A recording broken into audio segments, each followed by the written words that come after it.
Está no ar, Doutor São Paulo. Alô, iguais! Eis-me aqui, depois do jogo São Paulo 2, River Plate 1. Ah, que jogo inesquecível, iguais! Foi sensacional. O Doutor São Paulo vibrou. Eu estava vendo aqui no meu telão, ao lado de muitos iguais. Eu não me atrevi a ir ao Morumbi. Eu fiquei para dar sorte, porque eu nunca perdi no meu telão para um argentino. Eu sempre ganhei. E tudo aconteceu novamente. Foi uma partida sensacional. Dirão, mas o São Paulo não deu um show de técnica. De fato, não deu. São Paulo não deu um show de técnica, mas deu um show de raça, mas deu um show de pegada. O São Paulo deu um show de time de Libertadores. É assim que se ganha uma Libertadores, é assim que se anda passo a passo numa Copa Libertadores da América. E ninguém é mais forte no Brasil, em matéria de Copa Libertadores da América, do que o DRest, do que o São Paulo. Foi um jogo sensacional, de arrepiar, de fazer tremer o templo sagrado do Morumbi. Eu anunciava aqui na semana passada, serão 60 mil vozes, serão 120 mil olhos, empurrando o tricolor para cima do campeão, do atual campeão sul-americano. E não deu outra. A torcida do São Paulo, os devotos de São Paulo, se encaminharam para o templo desde cedo, desde logo 2, 3 horas da tarde. Eu passei por lá nesse horário e as filas já eram enormes, esperando a partida começar. Foi um espetáculo de devoção, um espetáculo extraordinário, acima de tudo de entrega, acima de tudo de raça, acima de tudo de vontade de ganhar. E é assim que a torcida do São Paulo gosta de ver o time jogando. Você perder um jogo jogando desse jeito, jogando com raça, jogando com devoção, jogando com coragem, mesmo que você perca, a torcida sai de campo satisfeita. O que não pode é ficar com aquele joguinho de lado, e joga de lado, e toca pra lá, e toca pra cá, e nada acontece. Não, o São Paulo foi pra cima do River. O São Paulo não teve medo de jogar. Paton manteve aquele time com Denis, Bruno, Maicon, Rodrigo Caio e Mena. Hudson, João Schmidt, Kelvin, Ganso e Michel Bastos com Caleri na frente. O velho 4-5-1, que os filigranistas chamam de 4-2-3-1, porque consideram que Hudson e João Schmidt ficam ali na frente da zaga e ficam 3 meias, que avançam na medida em que o time ataca. Não é? Mas a verdade, é que o time joga no 4-5-1, joga um 5 no meio do campo. São 2 volantes e 3 meias. O esquema só dá certo quando os meias avançam. O esquema só dá certo quando 2 meias ocupam os espaços de campo pelos lados. O jogo só dá certo, o esquema só dá certo quando os alas entram. Pelo lado direito, Bruno no caso, pelo lado esquerdo, Mena. E quando os volantes sabem se comportar, se postando à frente da defesa, mas também se aplicando com velocidade, com deslocações e indo para frente, e indo para o campo do adversário, triangulando com os meias e com o próprio centroavante. Senão o centroavante não recebe as bolas, senão o centroavante fica isolado. Se ficar todo mundo parado, estático no meio do campo, nada acontece. E não foi o caso do jogo de hoje, não. O São Paulo entrou disposto a vencer o jogo. Era tudo ou nada para o São Paulo. O São Paulo não podia perder esse jogo do River Plate. Vão dizer, mas se perdesse do River, ainda poderia ganhar lá do The Strongest na próxima quarta-feira. É verdade. Poderia sim e ainda assim se classificar. Mas com que ânimo o São Paulo iria jogar esse jogo? Né? De que jeito o São Paulo iria enfrentar este time do Strongest lá nas alturas, no jogo de quarta-feira ou quinta-feira, no jogo do meio da semana que vem, se o São Paulo tivesse perdido aqui do River?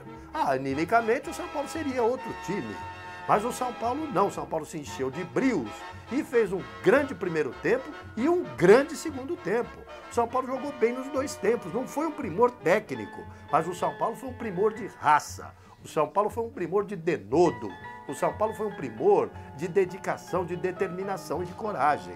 Maicon, por exemplo, jogou ali pela zaga central ao lado de Rodrigo Caio e eu preferia a entrada de Lugano. Aliás, eu havia dito aqui, né, nas redes sociais, ali no meu Twitter, em @cata com 2 T's underline preta com um T só, e lá em Antônio Carlos Sandoval Cata Preta no Facebook.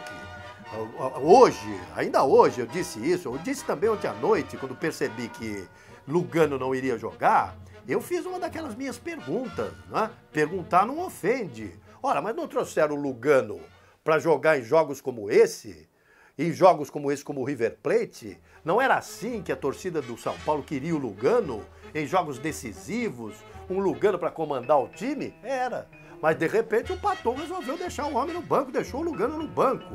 Barrou o Lugano e colocou Maicon e Rodrigo Caio no miolo da zaga. Mas eles deram conta do recado. Rodrigo Caio vacilou um pouquinho no começo do jogo, o River entrou dominando a partida no primeiro tempo, jogou 5, 10, 15 melhores minutos do que o São Paulo, mas o São Paulo aos poucos foi se refazendo. Ganso acabou tomando conta do meio do campo, e entre Ganso e D'Alessandro, porque havia esse duelo, D'Alessandro de um lado, Ganso de outro, para saber quem é que armaria melhor os ataques desses dois gigantes da América do Sul. Neste duelo espetacular de dois grandes super craques, deu Ganso. Porque o Ganso, desde o começo do jogo, desde os 15, 20 minutos, passou a comandar o São Paulo, com uma partida brilhante de Hudson no meio do campo. Hudson foi um leão no jogo de hoje, tanto no primeiro tempo quanto no segundo tempo. Hudson marcou, Hudson se deslocou, Hudson foi à frente, Hudson caiu pelos lados, enfim, uma partida excepcional do Hudson, ao lado do João Schmidt. João Schmidt exagerou um pouquinho no segundo tempo e acabou sendo expulso do jogo. Mas o João Schmidt também fez uma excelente partida. Começou vacilante nos primeiros 5, 10 minutos e depois também se recompôs. E o menino é muito bom de bola, esse João Schmidt ainda vai dar o que falar, porque ele acerta os passes, porque ele chega à frente, porque ele tem tranquilidade. O menino está começando, está fazendo a sua terceira, quarta, quinta partida no time titular do São Paulo. E hoje pontificou, jogou muito bem de novo. Faltou ao São Paulo no primeiro tempo as escapadas pelas laterais. Embora Ganso estivesse fazendo uma grande partida, nem Bruno e nem Mena conseguiam chegar pelas laterais, e muito menos Kelvin, que não foi bem no primeiro tempo, e Michel Bastos, que não foi bem nem no primeiro e nem no segundo tempo, conseguiam fazer isso. Então o Caleri ficou isolado. Mas esse Caleri é um leão. Esse Caleri me lembra Luizito Artime. Houve um centroavante argentino de nome Luizito Artime. Jogou aqui no Brasil, no Palmeiras, nos anos 60. E fez aqui uma brilhante jornada. Luizito Artime era um jogador que se dedicava, era um jogador que ficava ali dentro da área, parecia um leão na área. E este Caleri, ele lembra muito Luizito Artime para falar no jogador argentino. Ele lembra também Toninho Guerreiro. Eu já havia falado isso, ele tem um estilo parecido com o do Toninho Guerreiro. Então ele, mesmo isolado na área, ele enfrenta os zagueiros, ele não tem medo de cara feia. E o São Paulo acabou abrindo a contagem com o Caleri aos 29 minutos do primeiro tempo. O River dominou 10, 15 minutos, de repente o São Paulo retomou as rédeas do jogo, passou a ser melhor, não é? O São Paulo acabou engolfando o River no meio do campo, com grande marcação de Hudson, com marcação excepcional de João Schmidt e com Ganso pontificando, fazendo uma partida extraordinária. Então, embora o São Paulo não tivesse essas descidas pelas laterais, tanto dos alas quanto dos dois meias, Kelvin de um lado e Michel Bastos do outro, o Caleri pontificou, porque ele caía pelo lado direito, ele caía pelo lado esquerdo, ele deu um trabalho, foi um inferno para a defesa do River. E numa dessas jogadas, o lateral Bruno tomou a bola no meio do campo, louve-se essa jogada do Bruno, tomou no meio do campo, numa briga danada pela bola, entregou a bola um pouco atrás para o Kelvin devolveu para ele um pouco mais na frente, e ele chegou quase à linha de fundo e cruzou para o Caleri. O Ganso fez um corta-luz espetacular, fingindo que não tomava conhecimento da bola. O zagueiro foi no Ganso, o Ganso tirou o corpo e o Caleri entrou e matou no peito. A bola saiu um pouco do controle dele, mas ele ainda assim chegou 1 metro e meio na frente e de bico, num chute muito forte, estufou as redes do goleiro Baroveiro do River Plate, fazendo 1-0 para o São Paulo. O São Paulo fez 1-0, o Morumbi veio abaixo, foi um negócio espetacular, a torcida empurrando e o São Paulo por pouco não faz o segundo gol e não decide o jogo no primeiro tempo. O River é um time guerreiro, o River é também um tricampeão mundial, o River é um excelente adversário, é um adversário categorizado. E o River resistiu e o jogo terminou 1-0 para o São Paulo.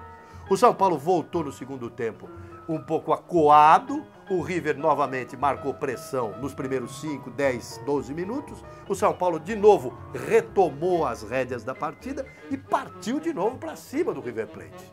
Aí sim, no segundo tempo, o Kelvin cresceu pelo lado direito, os meias se adiantaram mais, o Michel Bastos não melhorou muito não.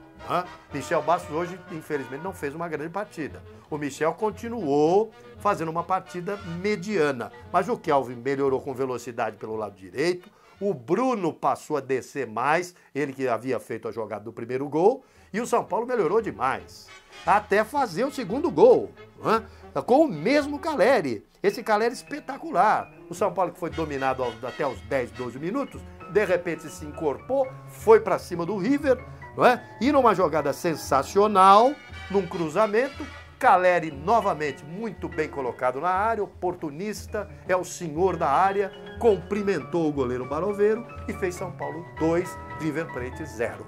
Ali então foi o auge da partida.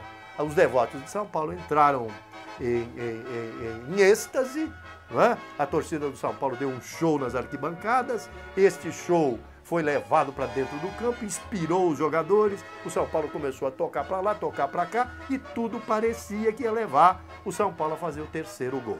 Infelizmente, numa falha de Denis, o São Paulo acabou aos 38 minutos do segundo tempo, depois de domínio absoluto do jogo, acabou tomando esse gol numa bola em que o Denis acabou saindo mal, a bola sobrou do outro lado para o jogador do River, o jogador do River acabou fazendo o gol e então a partida ficou dramática dos 38 até os 48 do segundo tempo. O River teve 10 minutos de muita pressão sobre o São Paulo, mas o São Paulo soube resistir durante esses 10 minutos finais e com uma atuação de vanguarda do seu time, da defesa para trás, do meio campo para trás, com uma dedicação extraordinária dos seus 11 jogadores e mesmo com as substituições de Thiago Mendes, que entrou no lugar do Kelvin para fechar o lado direito, de Centurion, que entrou no lugar do Michel, que não fazia uma boa partida, e de Kardec, que entrou no lugar de Caleri, que era o grande nome do São Paulo, mas que saiu porque estava sendo perseguido pelos jogadores do River. Aliás, o River apelou, hein? O River apelou. O River, depois de tomar o segundo gol, o River apelou. E apelou com o Caleri. E por quê? Porque o Caleri é o grande adversário do River. Jogava no Boca. E pasmem os senhores, e as senhoras, e os devotos, e os iguais, e as iguais. O Caleri nunca havia feito gol no seu rival River Plate. O Caleri nunca se deu bem contra o River. Então a torcida do River, já no primeiro jogo foi assim. A torcida do River desmerecia o Caleri e desmereceu também no primeiro jogo.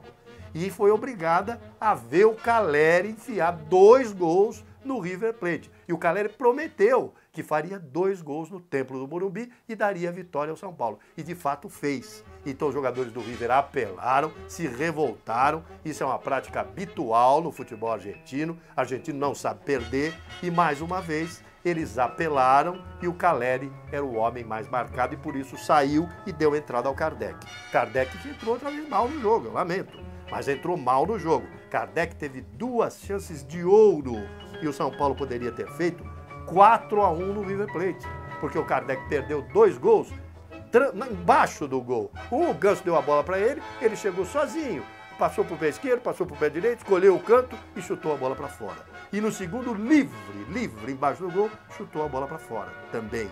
E o seu Centurion, que também entrou no lugar do Michel Bastos, acabou perdendo uma grande oportunidade também no finzinho do jogo, nos estertores da partida, como diria Fiore Giriotti, porque o São Paulo poderia ter feito, se aproveita essas oportunidades, 4 ou 5-1 nesta partida e poderia ter terminado esta quarta-feira de ouro para o seu futebol em primeiro lugar do grupo. Mas enfim, devotos de São Paulo e iguais, acabou tudo bem. O São Paulo venceu este jogo por 2-1, poderia ter sido de mais, Lamentavelmente houve uma falha do Denis, estava seguro no jogo, fez boas defesas, mas de repente falhou e depois quase falhou de novo no finzinho e o River faria o gol de empate, mas foi um jogo de muitas nuances. Eu disse aqui, foram duas falhas do Denis, uma bola entrou e a outra poderia ter entrado, mas o São Paulo perdeu 4 gols, né? Perdeu 3 eu diria desenhados, 2 com Allan Kardec e 1 com o Centurion no finzinho da partida. Foi um placar justo para um choque de gigantes, para uma partida extraordinária num templo do Morumbi engalanado e que traz o São Paulo de volta à Copa Libertadores da América. Agora, o São Paulo vai fazer o duelo das alturas com o The Strongest, que vai jogar ao lado e vai jogar composto do seu grande artilheiro, que é a altitude de quase 4.000 metros, lá no meio da montanha, que é lá onde o São Paulo vai jogar. Os brasileiros costumam ir lá e jogar 15 minutos e depois abrem o bico, não jogam mais. O São Paulo vai chegar lá na hora do jogo e nós vamos esperar que o São Paulo consiga resistir, porque o Tricolor joga por um empate para passar de fase nessa Copa Libertadores da América. Repito, neste fim de jogo, foi um confronto extraordinário, um choque de gigantes, um choque de tricampeões da Libertadores, um choque digno de um Morumbi, de um templo do Morumbi absolutamente lotado. Está de parabéns o time do São Paulo pela raça, pela determinação e pela coragem. Estão de parabéns os seus principais jogadores, Hudson, que foi um leão, Paulo Henrique Ganso, que foi o grande maestro, e Caleri, o novo leão da área, o artilheiro da Copa Libertadores da América, que fez 2 e faria mais se tivesse ficado em campo. Saudações tricolores! O mundo são paulino está em festa. Vamos agora orar para que na grande guerra nas alturas os deuses estejam conosco para premiar essa determinação, esta coragem que enchem de ânimo os devotos de São Paulo. Assim será, iguais. Vamos torcer, oremos, paz a todos e até a próxima. Eu te proponho, ó meu São Paulo, amar-te sempre assim.